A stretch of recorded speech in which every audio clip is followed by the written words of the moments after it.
जैसा कि हम जानते हैं कि हमने पिछली वीडियो में पढ़ा था about the chemical properties of alkene, then we studied about the chemical properties of alkyne. Okay, तो हम यहाँ पर फर्दर हम उस बार देख चुके थे about the acidic property of the alkyne. अब हम बात करेंगे हाइड्रोजिनेशन की, फिर हम बात करेंगे with dihalide, then reaction with halides, and फिर आएगा हमारा रिएक्शन विद द वाटर, और last one that same for the polymerization, जैसे कि हमने सिमिलर पढ़ा था एल्कीन में। एल्कीन में हम क्या पढ़ते थे पॉलीमराइजेशन में, कि हम जब कोई भी एल्कीन लेते हैं, ठीक, और जब हम उसका क्या कराते हैं, पॉलीमराइजेशन कराते हैं, और पॉलीमराइजेशन की process takes place at high pressure and the high temperature. Okay, तो हमारे पास जो कंपाउंड बनेगा वो क्या बन जाएगी, एक बहुत लंबी सी चेन बन जाएगी, जिसमें बहुत सारे एल्कीन के मॉलिक्यूल एक दूसरे से क्या रहेंगे, जुड़े हुए रहेंगे, और सिंगल बॉन्ड के थ्रू जुड़े रहते हैं, और जिसको हम बोलते हैं polymer. Okay, now we studied about the acidic character, और अब हमारा नेक्स्ट पॉइंट है जिसके बारे में हम बात करने वाले हैं, that is hydrogenation. In case of the hydrogenation, what you basically understand, जितने भी अनसेचुरेटेड हाइड्रोकार्बन होते हैं, अनसेचुरेटेड हाइड्रोकार्बन होते हैं, they normally shows addition reactions. तो the first thing that you have to remember यहाँ पर कि वो क्या शो करते हैं, एडिशन रिएक्शंस देते हैं, that is reaction in short form. Okay, to understand them what we really need to do, कि हम देखेंगे कि जो इनके डबल बॉन्ड होंगे वो क्या होंगे, ब्रेक होंगे, और ब्रेक होने के बाद उसकी जगह पर दूसरे जो हमारे पास हाइड्रोजन और हैलाइड होंगे वो क्या हो जाएंगे, ऐड हो जाएंगे। तो यहाँ पर हम बात कर रहे हैं हाइड्रोजिनेशन की, तो यहाँ पर क्या होगा, हाइड्रोजन का एडिशन हो जाएगा। Over here, this reaction takes place in the presence of nickel, platinum, and palladium. Okay, the similar applied as we were uh, doing a reaction in case of preparation of the alkane। तो वहाँ पर हमने क्या किया था, platinum, प्लेटियम और निकल की प्रेजेंस में हाई टेम्परेचर और प्रेशर पर जब हम क्या कराते थे, उसका रिडक्शन कराते थे, तो हमारे पास प्रोडक्ट बन कर आता था एल्केन। तो हमने ऐसा किया था कि जब हमारे पास एल्कीन थी तब भी हमारे पास प्रोडक्ट बनकर आया था एल्केन, और जब हमारे पास एल्काइन थी तब भी हमारे पास जो प्रोडक्ट बनकर आया था that was the alkane. Okay, now better to understand this by the reaction that we see over here, कि हमने यहाँ पर क्या ले रखा है, हमने यहाँ पर ले रखा है एल्काइन को, प्रेजेंस है हमारे पास प्लेटिनम या फिर प्लेडियम, दोनों में से एक कैटलिस्ट लेंगे, और जब इसका हम रिडक्शन कराते हैं तो इसमें क्या होता है, ये हाइड्रोजन एक बॉन्ड ब्रेक होगा यहाँ से, और इसकी जगह पर आप क्या देखोगे, एक एक हाइड्रोजन आकर इससे ऐड हो जाएगा। अब इनके बीच में कितने बॉन्ड्स है, दो बॉन्ड्स हैं, और यहाँ पर कितने थे, तीन थे, तो इसका मतलब एक बॉन्ड टूटा है और उसकी जगह पर हाइड्रोजन का एडिशन हो गया है। The similar reaction takes place again, और व्हाट वी सी कि over here the addition of and the breaking of the double bond take place, और addition of hydrogen take place, and हमारे पास बन के आ जाता है alkane. The similar applied on alkyne. In case of alkyne, over here we take the catalyst nickel, और यहाँ पर हाई टेम्परेचर और प्रेशर की प्रेजेंस में जब हम रिएक्शन करवाएंगे तो हम देखेंगे हमारे पास बनकर आएगा एथीन, और फिर रिएक्शन फर्दर होगी और यहाँ पर हमारे पास बनकर आएगा एल्केन। तो ये बेसिकली वही रिएक्शन है जिसे आपने पहले देखा है। अब बात करने वाले हैं हम डाई हेलोजन से। तो इस केस में भी क्या होता है, इसमें भी क्या होगा कि आप देखोगे कि एल्काइन रिएक्ट करेगी डायहेलोजन के साथ, और पाई बॉन्ड इसमें ब्रेक हो जाता है, और ब्रेक होने के बाद हमारे पास जो पहला प्रोडक्ट बनता है दैट इज एल्केनाइल डायहेलाइड फॉर्म हो जाएगा। फर्दर रिएक्शन होगी, और फर्दर रिएक्शन होने के बाद आप क्या देखेंगे कि एडिशन होता है फिर से डायहेलोजन का, और हमारे पास टेट्रा हेलो एल्केन का फॉर्मेशन हो जाता है।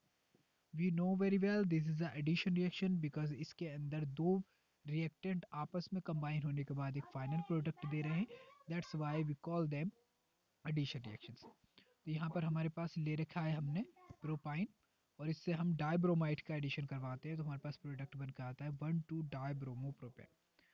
फर्दर रिएक्शन होता है because the double bond can break easily, और हमारे पास एक नया प्रोडक्ट बनकर आएगा जिसको हम यहाँ पर देख सकते हैं। ये है 1122 और यहाँ पर टेट्रा ब्रोमो प्रोपेन का फॉर्मेशन हो जाता है। Okay, in the next reaction that we study about the hydrogen halide, we know hydrogen halide are the HX, और यहाँ पर X की जगह पर हम यूज कर सकते हैं फ्लोरीन, ब्रोमीन, क्लोरीन और आयोडीन। ठीक, बट आपको फ्लोरीन यूज नहीं करना है because it is very reactive, तो हम यहाँ पर सिर्फ क्लोरीन, ब्रोमीन और आयोडीन से ही रिएक्शन करवा पाएंगे। Okay, to understand this reaction what we see कि this is a addition reactions, we know very well कि एडिशन रिएक्शंस है बिकॉज यहाँ पर क्या हो रहा है, एडिशन हो रहा है किसका, हाइड्रोजन हैलाइड का। इस रिएक्शन में हम क्या देखते हैं कि एल्काइन जो है हाइड्रोजन हैलाइड के साथ रिएक्ट करता है, उसमें से हम ले सकते हैं क्लोराइड भी हो सकता है, ब्रोमाइड भी हो सकता है और आयोडाइड भी हो सकता है, और हमारे पास सबसे पहला बनकर आएगा alkene halide. It will further react and then what we see कि हाइड्रोजन हैलाइड से फिर से रिएक्शन करने के बाद हमारे पास dihalide of alkane will be form. This reaction is known as hydrohalogenation because इसमें hydrogen and halogenation both are combining.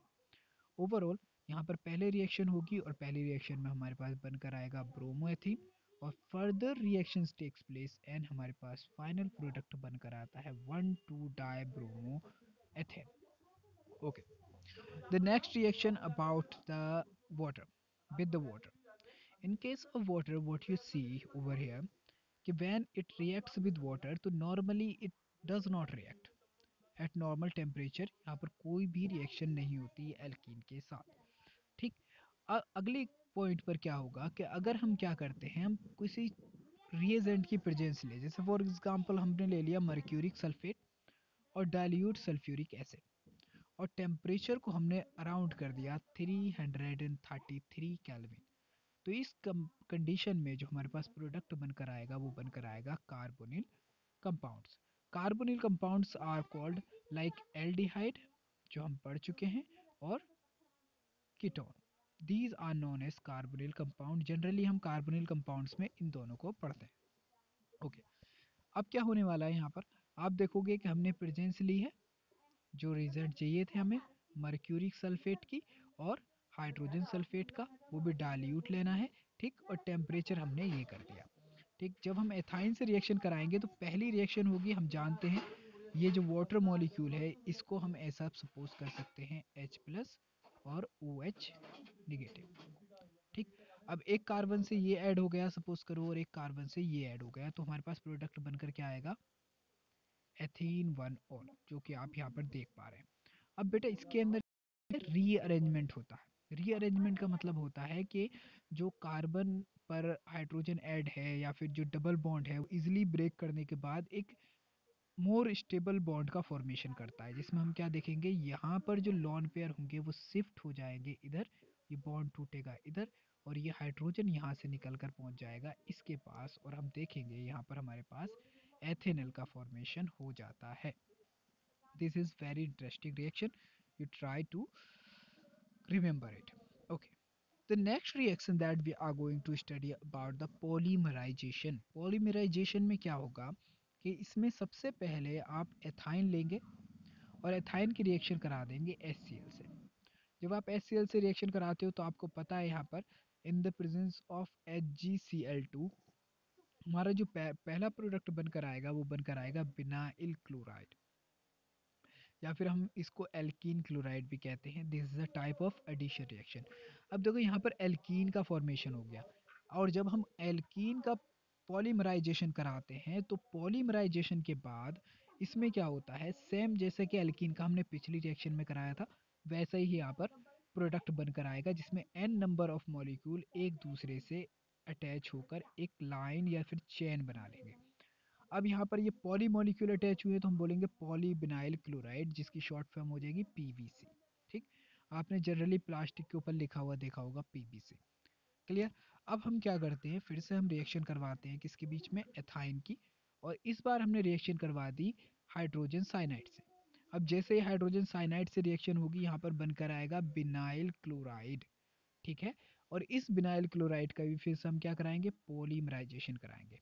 आप पॉलीमराइजेशन कराएंगे तो आपके पास प्रोडक्ट बनकर आता है पॉली एक्रोल लेमिक्लियरेट। ओके, प्रोडक्ट बनकर आता है पॉली एक्राइलो नाइट्राइल नाइट्राइट। ठीक, तो पॉली एक्राइलो नाइट्राइट के केस को हम बोलते हैं PAN. It is also one of good quality of plastic. तो ये प्लास्टिक की तरह यूज किए जाते हैं और इसके तरीके से हम जो प्लास्टिक बनाते हैं ये एक उच्च गुणवत्ता या फिर मोर यूजफुल प्लास्टिक का फॉर्मेशन होता है। क्लियर? ये सॉलिड होता है, मोर स्ट्रॉन्ग होता है as compare to other plastic. Clear है? तो इसको याद करने की कोशिश करना आप। नेक्स्ट चीज अब हम पढ़ने वाले हैं that is a different side of the compounds. और इसके अंदर जो मेन चीज की हम बात करेंगे that is called the aromatic compounds. These are the aromatic compound. Okay, aromatic compounds को हम एक और दूसरे नाम से जानते हैं एरीन्स। ठीक, they have a pleasant smell और इसी वजह से इनका नाम रखा गया अरोमा, जिसको हमने यहाँ पर यूज किया है एरोमेटिक। इसका मतलब होता है प्लीजेंट स्मेल। ठीक, जो those compounds give a pleasant smell called aromatic compound like that. तो यहाँ पर अरोमा का यूज इसलिए किया गया है। ठीक, the class of compound was named aromatic compounds due to what they have a pleasant smell। Okay, इन सभी कंपाउंड के अंदर पाई जाती है बेंजीन रिंग और ये बेंजीन रिंग हाईली अनसेचुरेटेड होती है, जैसा कि आप यहाँ पर देख सकते हैं। Only single compound having three double bond, that's why it is unsaturated. अब जो एरोमेटिक कंपाउंड होंगे उन्हें हम दो टाइप में डिवाइड करेंगे। एरोमेटिक कंपाउंड्स को हम दो टाइप में डिवाइड करेंगे। पहला हो जाएगा बेंजीनोइड और दूसरा हो जाएगा नॉन बेंजीनोइड एरोमेटिक कंपाउंड। तो बेंजीनोइड एरोमेटिक कंपाउंड्स वो होते हैं जिसके अंदर क्या पाई जाती है, एरोमेटिक रिंग यानी कि बेंजीन रिंग पाई जाती है। और दूसरे नॉन बेंजीनोइड कंपाउंड वो होते हैं जिनमें एरोमेटिक करेक्टर तो होगा। एरोमेटिक क्या है, करेक्टर है। तो एरोमेटिक करेक्टर तो होगा बट उनके अंदर बेंजीन रिंग absent रहेगी, यानी कि बेंजीन रिंग नहीं पाई जाएगी। उन्हें बोलते हैं हम non-benzenoid compounds। Okay, here we try to understand nomenclature कि इसका nomenclature क्या होगा और isomerism क्या होगी। ठीक, nomenclature को तो हम बहुत अच्छे से जानते थे, पहले चैप्टर में हमने इसको पढ़ रखा है। nomenclature का मतलब होता है किसी का नामकरण करना। ठीक, किसी को नाम देना। जैसे फॉर एग्जांपल ये मेरे पास बेंजीन रिंग है। ठीक, तो इसमें ये सा वाला हिस्सा तो बेंजीन है, तो मैं तो इसको बेंजीन बोल दूंगा। अब इसमें एक एडजस्टेड ग्रुप है जिसको हम बोलते हैं मेथाइल, तो मैं इसका नाम क्या बोल सकता हूँ, मैं बोलूंगा मेथाइल बेंजीन। लाइकवाइज, ठीक, अगर मुझे देखो फॉर एग्जांपल यहाँ पर जो मेथाइल ग्रुप जुड़े हैं, नीचे मेरे पास बेंजीन रिंग है, तो मैं इसका कर दूंगा कि ये 1 नंबर पर जुड़ा है, ये 2 नंबर पर जुड़ा है, तो मैं इसको कर दूंगा 1,2 di methyl benzene. That's clear. तो इस तरीके से क्या होगा, मैं इसका नॉमेनक्लेचर कर सकता हूँ। आइसोमेरिज्म का मतलब हम बड़े अच्छे से जानते हैं। आइसोमेरिज्म का मतलब क्या होता था कि एक ही फॉर्मूला हो और एक फॉर्मूला होने के साथ साथ उसका जो स्ट्रक्चर हो वो डिफरेंट हो। अब फॉर एग्जांपल मैं आपको एक थोड़ी सी क्लियरिटी देता हूँ इस टॉपिक पर। जैसे फॉर एग्जांपल मेरे पास ये है। ओके, अब यहाँ पर हम क्या देख रहे हैं कि सिमिलर कंपाउंड है, इसका फॉर्मूला भी सिमिलर ही होगा और इसका फॉर्मूला भी सिमिलर होगा। दोनों के पास दो मेथाइल ग्रुप है। ठीक, और इसके पास क्या होगा, एक एक बेंजीन रिंग है सभी के पास। लेकिन हम क्या देखते हैं कि इनकी पोजीशन को ध्यान से देखो आप। ये यहाँ पर 1 2 नंबर पे जुड़ा है, यहाँ पर 3 नंबर पे जुड़ा है और यहाँ पर जुड़ा है 4th नंबर पर। अब इस चीज़ को समझने की थोड़ी कोशिश करते हैं। जनरली आप इस तरह के नाम देखेंगे जो जनरल नाम कहलाते हैं एक तरीके से। जैसे फॉर एग्जांपल अगर कोई बेंजीन रिंग हो, मैंने सपोज किया कि मेरे पास ये ही सी वाली बेंजीन रिंग है। अब मैं इसको मान लेता हूँ कि ये है हेड, बिकॉज यहाँ पर कोई ग्रुप अटैच हुआ है, दैट्स वाई ये क्या हो गया हमारे लिए 1 पोजीशन हो गई। 1, इसको मैंने फर्स्ट पोजीशन मान लिया है because it has 1 of group. अगर बेंजीन बिल्कुल क्लियर हो यानी कि इस पर कुछ जुड़ा ही ना हो तो उस कंडीशन में कुछ भी मानने का कोई फ़ायदा नहीं, because all the sides are equal and same. ठीक, तो उस कंडीशन में हम उसको कुछ भी पोजीशन को मार्क नहीं करेंगे। लेकिन in this condition we can mark it 1, then मैं कहता हूँ इसको 2 और इसको कहता हूँ 3, देन 4 और 5 और 6।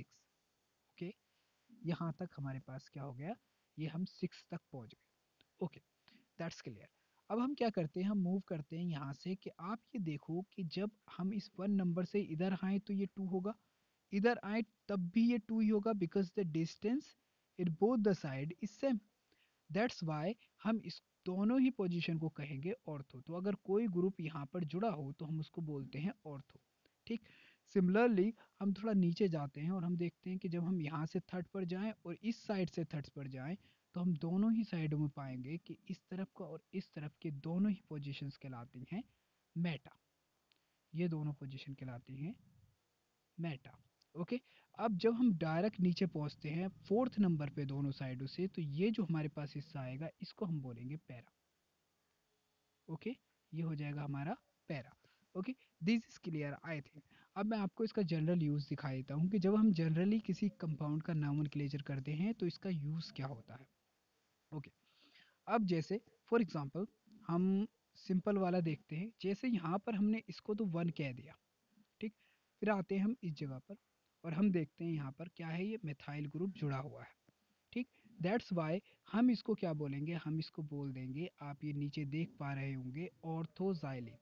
इस कंपाउंड के फॉर्मूले का जनरल नाम क्या होता है, जनरल नाम होता है जाइलिन, और इसका जो ऑर्थो पर जुड़ा हुआ है दैट्स वाई हम इसको बोलेंगे ऑर्थोजाइलिन। अब आप यहाँ पर देखें, यहाँ पर क्या हुआ है कि यहाँ पर आप देख पा रहे होंगे कि ये पोजीशन आ गई है थर्ड, ये पोजीशन आ गई है थर्ड, तो हम इसको बोल देंगे मेटाजाइलिन। और यहाँ पर आप देखोगे ये पोजीशन आ गई है फोर्थ, तो हम इसको बोल देंगे पैराजाइलिन। अगर ये ग्रुप इस तरफ भी जुड़ा होता तब भी हम इसको बोलते ऑर्थोजाइलिन। It is clear, I think it is clear. Okay, now the next thing that we really need to understand over here, that is what about, okay, यहाँ पर आप देख रहे हो कि बेंजीन की अगर हम बात करें तो सबसे पहले बेंजीन को आइसोलेट किया था माइकल फ्राइडे ने, और इन्होंने इसे आइसोलेट किया 1825 में, और इसका फॉर्मूला जो दिया वो था C6H6। It indicates high degree of unsaturation, that is the one thing. Okay, इसका मॉलिक्यूलर फॉर्मूला कभी भी आप देखें ध्यान से तो इसका कोई भी रिलेशन आपको एल्कीन एल्कीन एल्केन एल्कीन और एल्काइन के साथ नहीं दिखता, बिकॉज अगर हम एल्कीन एल्काइन की बात करें तो हमारे पास फॉर्मूला होता था C2N+2, ये हम एल्केन में यूज़ करते थे। देन हम यहाँ पर क्या करते थे, इसे हटा दे तो एल्कीन हो जाता था, और यहाँ पर फिर हम आगे अगर इसको 2 लगा दे तो एल्काइन हो जाता था। और इसका रिलेशन आपको क्लियर दिख रहा है कि इसमें CnHn का फॉर्मूला है, यानी कि इसका इन कंपाउंड से तो कोई रिलेशन हमको नज़र नहीं आता on the basis of their molecular formula. Okay, ये चीज़ हमने बहुत बेहतर तरीके से देखी। अब नेक्स्ट चीज़ क्या देखोगे आप कि इसकी ड्यू टू दीज, इस फॉर्मूले की वजह से इसके अंदर एक ख़ास चीज़ जो आप नोटिस करोगे कि it has unique properties and unusual stability. Due to this formula इसके अंदर ये दोनों क्वालिटीज आपको देखने मिलेंगी। ठीक उसी के साथ जो अगली चीज होती है कि ये कंपाउंड बहुत ज़्यादा स्टेबल होता है, और जब भी किसी केमिकल रिएक्शंस में पार्टिसिपेट करेगा तो ये अपनी इस प्रॉपर्टी को क्या कर लेगा, रिटर्न कर लेगा, यानी कि दोबारा से अपनी वही प्रॉपर्टी ले लेगा। ये एक इसकी बेसिक प्रॉपर्टी थी। अगर हम फॉर्मूला में देखें इसका जो स्ट्रक्चर है उसके अंदर अगर आप इसे देखने की कोशिश करेंगे तो आप पाएंगे कि इसमें क्या होता है, एक कार्बन एक तो डबल बॉन्ड से जुड़ा रहता है दूसरे कार्बन से, और एक तरफ सिंगल बॉन्ड से, और तीसरी तरफ एक हाइड्रोजन से। दैट्स वाई इसके चारों बैलेंसेस फुल हो जाती हैं, और हर कार्बन क्या होता है, सिमिलर ही अरेंजमेंट और अटैचमेंट दिखाता है। ओके, द नेक्स्ट चीज इसको जनरली रिप्रेजेंट करते हैं इस तरीके से, because the hydrogen were added to it. अब क्या होता है कि इसकी स्ट्रक्चर को जिसने दिया उसका नाम था कैकुला, और जस्ट बिकॉज ऑफ दैट इसको कैकुले स्ट्रक्चर कहते हैं। और उन्होंने बताया कि अगर कोई ब्रोमीन के फर्स्ट कंपाउंड के अंदर उन्होंने बताया एक्सप्लेन करने के लिए कि अगर कोई ब्रोमीन किसी दो कार्बन से जुड़े, जैसे यहाँ पर ये जुड़ा है और यहाँ पर ये जुड़ा है, तो आप पाएंगे यहाँ पर कि ये जुड़े हैं दोनों डबल बॉन्ड वाले कार्बन से, और यहाँ पर ये दोनों कार्बन जुड़े हैं एक दूसरे से सिंगल बॉन्ड से, but their properties are same. अगर ये कोई भी रिएक्शन में पार्टिसिपेट करते हैं तो इनका जो प्रोडक्ट बनकर आएगा वो सेम तरह का ही प्रोडक्ट होगा, यानी कि same type of product he form होगा।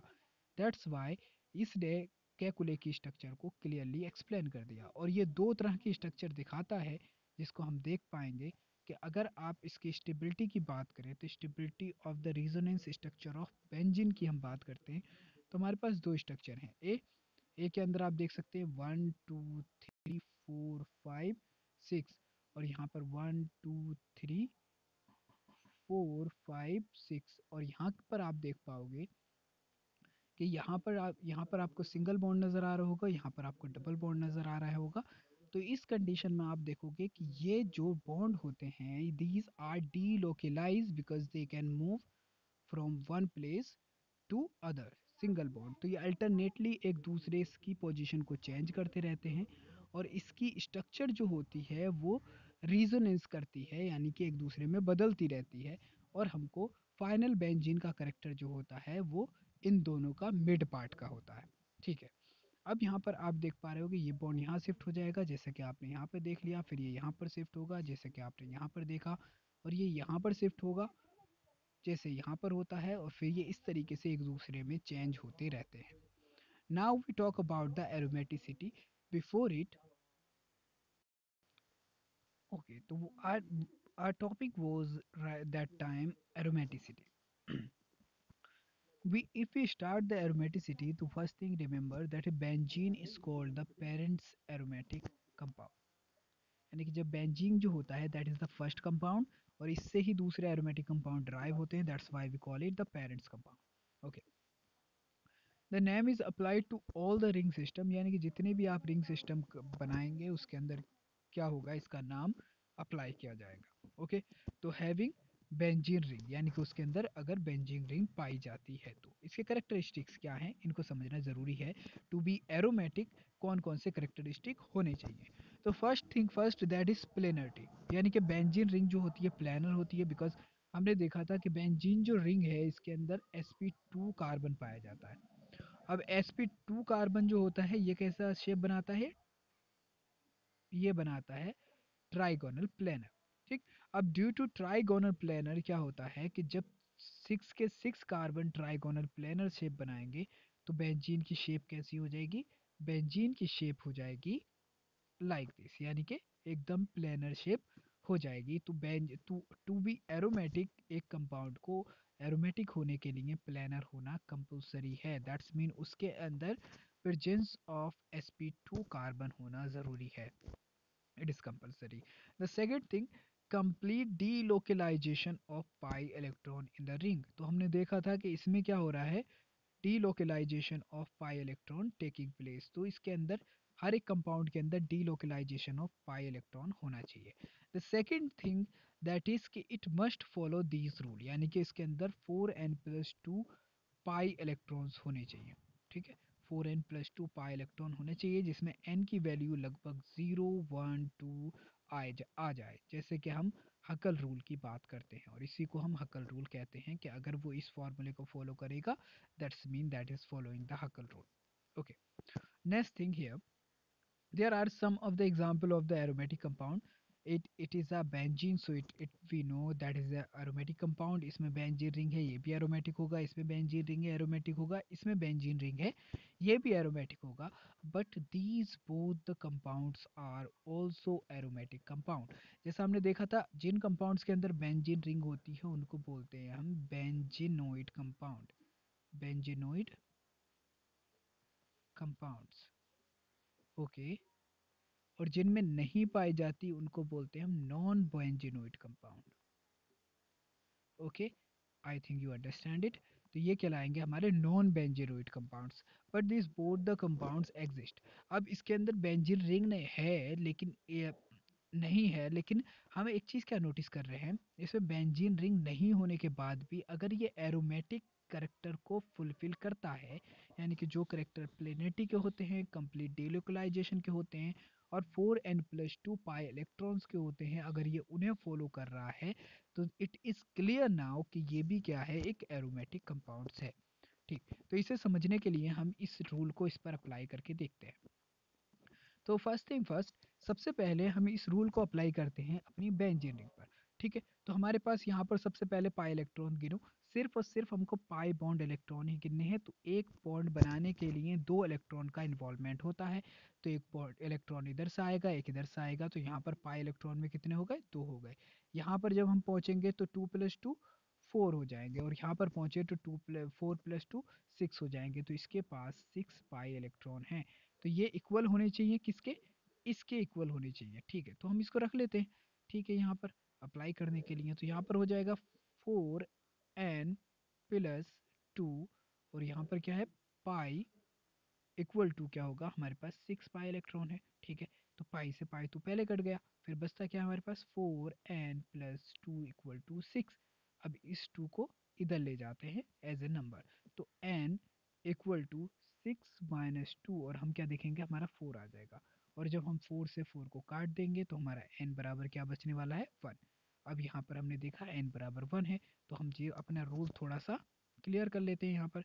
तो हमें पता चलता है कि अगर n की वैल्यू किसी भी कंडीशन में 0 1 2 3 4 5 यानी कि 0 से इंटीजर आती है, तो उस कंडीशन में हम उसको बोलेंगे कि दैट इज व्हाट, कि that is applied as a aromatic. तो वो क्या कहलाएगा, एरोमेटिक कहलाएगा। ओके, अब हम इसी चीज को अप्लाई करते हैं अगले वाले कंपाउंड पर, यानी कि नॉन बेंजीनोइड कंपाउंड पर। और नॉन बेंजीनोइड कंपाउंड में भी हमको क्या गिनने हैं, इलेक्ट्रॉन गिनने हैं जो एक्स्ट्रा हो। ठीक है, ओके, तो pi electrons and extra electrons, तो हम यहाँ पर देखेंगे, यहाँ पर 2, यहाँ पर हमारे पास 2 हो गया, यहाँ पर भी हमारे पास 2 हो गया, and the 2 electrons are there. यहाँ पर 2 इलेक्ट्रॉन्स है, तो हम क्या हो गए, यहाँ पर 6 पाई इलेक्ट्रॉन हो गए, तो मतलब सेम फॉर्मूला अप्लाइड। तो ये भी क्या हो जाएगा, यहाँ पर देखो, 2 2 2, यहाँ तो कुछ भी नहीं है क्योंकि यहाँ पे प्लस है, तो इसका मतलब इलेक्ट्रॉन नहीं है। दैट्स मीन यहाँ पे 2 to 6 पाई इलेक्ट्रॉन, तो ये भी इसके ऊपर एप्लीकेबल हो गया। तो 6 इलेक्ट्रॉन यहाँ पे थे हमारे पास, 6 पाई इलेक्ट्रॉन, और 6 इनके पास हैं, तो दीज आर एरोमेटिक। और ये कार्बन जो है वो तो sp2 है, ये भी sp2 है। अब यहाँ पर कुछ नहीं है, तो ये भी क्या होगा, sp2 ही होगा, because it has no electron. Okay, अब नेफ्थलीन पर अप्लाई करके देखें, फिर उसके बाद एंथ्रासीन पर अप्लाई करके देखें, और फिर उसके बाद फ्रेंथ्रिलीन पर अप्लाई करके देखें, तो आप पाएंगे कि ये भी एरोमेटिक होते हैं, और इनके इंटीजर की वैल्यू यानी कि एन की वैल्यू इसमें 3 आ जाएगी, इसमें भी 3 आ जाएगी, और इसमें देखेंगे आप एन की वैल्यू 2 आ जाती है। ओके, अब बात करते हैं हम प्रिपरेशन ऑफ द बेंजीन की। It is very very important. तो यहाँ पर हम सबसे पहले बात करेंगे D carboxylation. Okay, decarboxylation. I think if you have remember in the last reactions हमने पढ़ा था about the decarboxylation क्या होता है, जिसके अंदर रिमूवल ऑफ हो जाए Ca2 CO2, यानी कि CO2 गैस अगर निकल जाती है तो उसके अंदर हम क्या बोलते हैं कि इनका डीकार्बोक्सिलेशन हो गया है। और डीकार्बोलेशन किसके होता है, कार्बोक्सिलिक एसिड से, कार्बोक्सिलिक एसिड से डीकार्बोक्सिलेशन होता था। और हमने इस चीज़ को पिछले टॉपिक में पढ़ा था।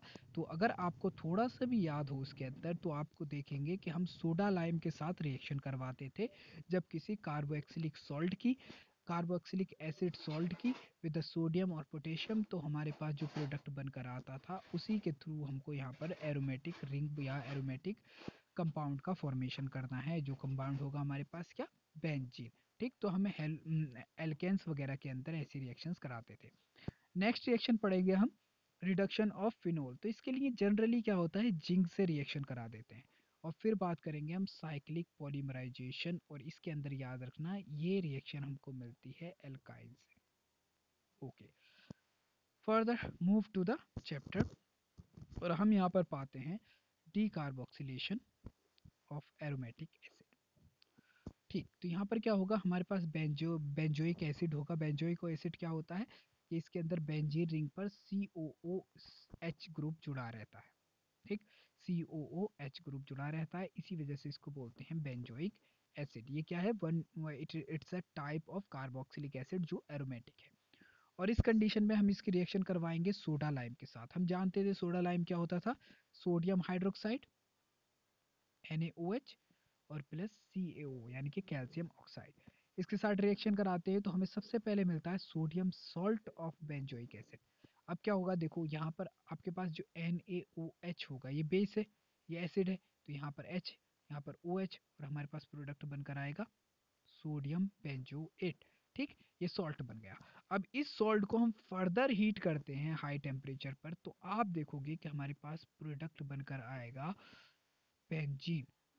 यहाँ पर हमारे पास प्रोडक्ट बन जाएगा बेंजीन। और इस बेंजीन के साथ जो ये निकला है ये क्या होता है, कार्बन डाइऑक्साइड सोडियम के साथ निकल के ये सोडियम कार्बोनेट का फॉर्मेशन हो गया, तो ये कहलाता है डीकार्बोक्सिलेशन। ओके, तो इस प्रोसेस के थ्रू हम क्या बना सकते हैं, बेंजीन बना सकते हैं। द नेक्स्ट रिएक्शन हम बात करने वाले हैं रिडक्शन ऑफ फिनोल। ठीक, अब इसमें क्या होगा, आपको क्या करना है, जिंक डस्ट लेनी है और इसको हीट करना है।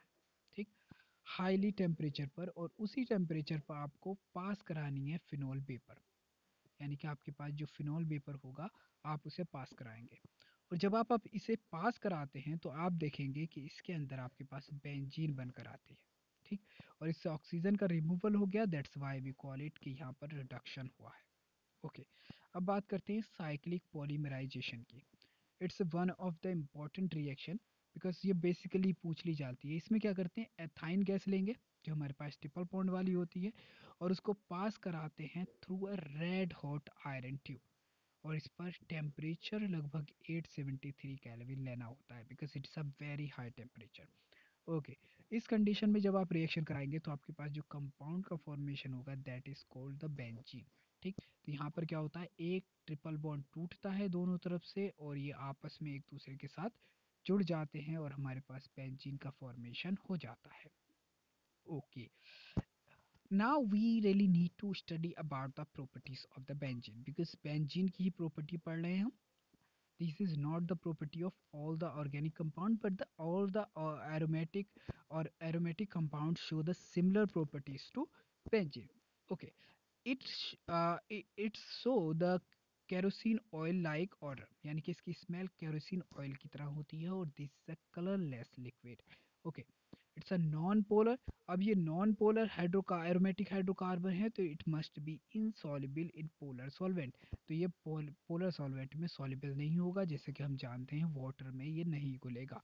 ठीक है, फिर बात करते हैं हम सॉल्युबिलिटी। तो सॉल्युबिलिटी इसकी होती है नॉन पोलर सॉल्वेंट में, और नॉन पोलर सॉल्वेंट कौन से होते हैं, ऑर्गेनिक सॉल्वेंट, जैसा कि हम एग्जाम्पल ले सकते हैं carbon tetrachloride. Okay, it's a good organic solvent itself, यानी कि ये खुद भी एक सॉल्वेंट की तरह यूज़ किया जाता है और एक बहुत अच्छा ऑर्गेनिक सॉल्वेंट होता है। जब ये बर्न किया जाता है तो ये शोज शूटी फ्लेम। तो इसके ऑर्गेनिक कंपाउंड जितने भी होते हैं जो एरोमेटिक की कैटेगरी में आते हैं, जितने भी ऑर्गेनिक एरोमेटिक कंपाउंड्स होते हैं, these show the sooty smell. Okay, it the further thing that we discuss कि इसका जो बॉइलिंग पॉइंट होता है दैट इज 353 केल्विन, यानी कि at the room temperature generally ये आप इसको पाएंगे कि ये किसी फॉर्म में होगा, लिक्विड फॉर्म में पाया जाएगा।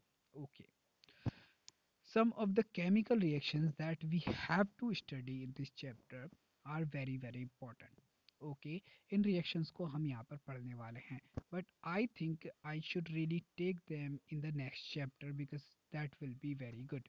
Okay, over here we stop our lecture here, and next we study about the chemical reaction in the next lecture. Thank you very much for being the part of this video, and have a nice day.